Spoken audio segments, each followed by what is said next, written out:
Buenas, en este vídeo vamos a hablar sobre la definición, la composición y las características del conjunto mínimo básico de datos. Vamos con ello. En primer lugar, antes de empezar a hablar del tema, tenemos que saber qué es el conjunto mínimo básico de datos, también llamado por las siglas CMBD. Antes de proceder a explicar qué es el CMBD, ¡feliz año! Espero que disfrutéis un montón este año 2022 y aparte espero que os guste el tema 6, el cual vamos a explicaros. Una vez dicho esto, procedo a explicar qué es el CMBD. El CMBD es una base de datos en los que se recoge información sobre cada uno de los episodios asistenciales que se han llevado a cabo en los centros sanitarios del territorio español. Este se aprobó en España en el año 1987 y es obligatoria su realización desde el año 1992. Esto nos permite conocer mejor los servicios asistenciales que ofrece nuestro país, aparte de ayudar a planificar y evaluar los servicios sanitarios para conseguir mejorarlos y finalmente poder tener un sistema sanitario de gran calidad en nuestro país. En resumen, el CMBD, o sea, el conjunto mínimo básico de datos, sería un registro administrativo que es un resumen de todo lo transcurrido en un episodio de asistencia hospitalaria.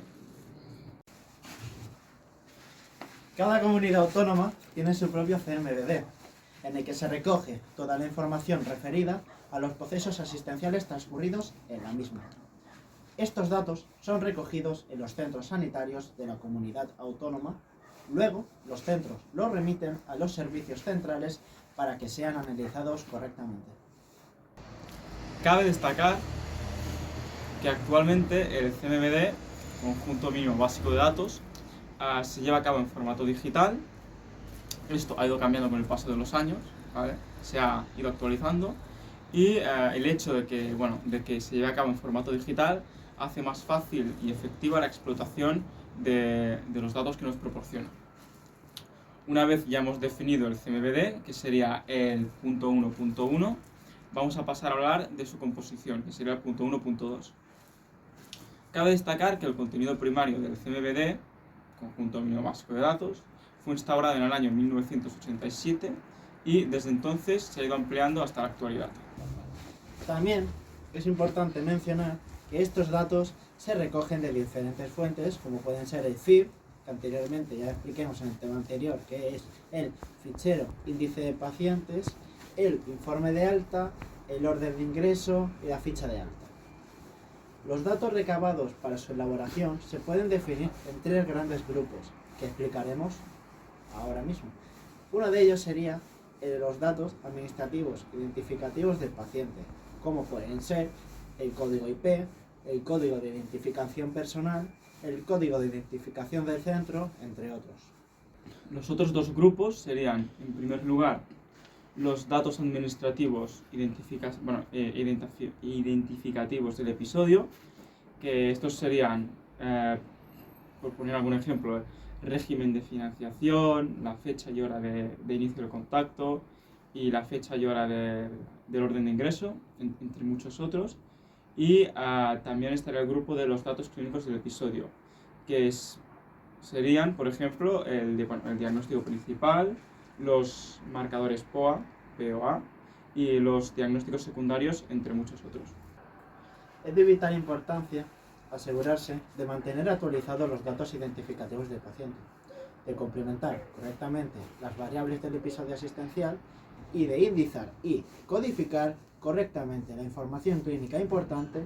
Solo de esta manera nos podemos asegurar de que nuestros datos son correctos. Refiriéndonos al contenido del registro, podemos encontrar cosas como, por ejemplo, el código de identificación personal, la fecha de nacimiento, el sexo de la persona, el país de nacimiento de la persona, o sea, la nacionalidad, el tipo de contacto, el tipo de visita, entre muchas otras cosas.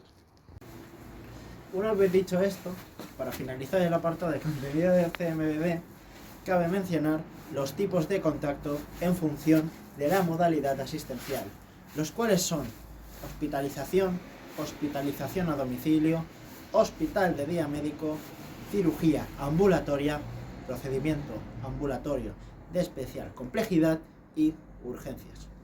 Una vez ya habiendo explicado la definición del conjunto mínimo básico de datos y su contenido, que corresponderían al 1.1 y 1.2, vamos a pasar a hablar del 1.3, o sea, del último subapartado del apartado 1 de este tema, el cual consiste en explicar las principales características del conjunto mínimo básico de datos.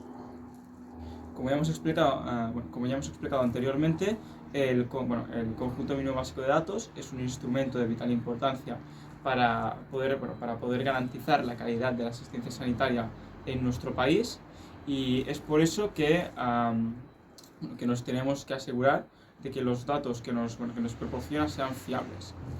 Entre sus principales características destacan, por ejemplo, las que ahora os va a explicar mi compañero. Entre sus principales características sería ser extensiva, que es escoger todas las altas hospitalarias. Otra sería ser homogéneo en relación al tipo de codificación de las variables de los episodios asistenciales. El siguiente sería que permite conocer los servicios de prestados y el total de procesos que se han atendido. El siguiente sería realizar comparaciones entre servicios, centros, entre otros. Luego tiene otra característica, la cual sería, tiene una gran potencia, ya que a partir de unas pocas variables primarias puede llegar a crear variables secundarias. Y por último, es el principal soporte para medir los resultados de la atención hospitalaria en nuestro país. Y hasta aquí el vídeo de hoy. Esperamos que os haya gustado un montón este vídeo, y en el próximo vídeo, ¿qué tema trataremos? El punto 2. Perfecto, así que espero que os haya gustado un montón. Dale like, suscribiros, favorito y compartirlos con vuestras mejores amigas, que sabéis que tenéis muchas. Hasta el próximo vídeo. Es que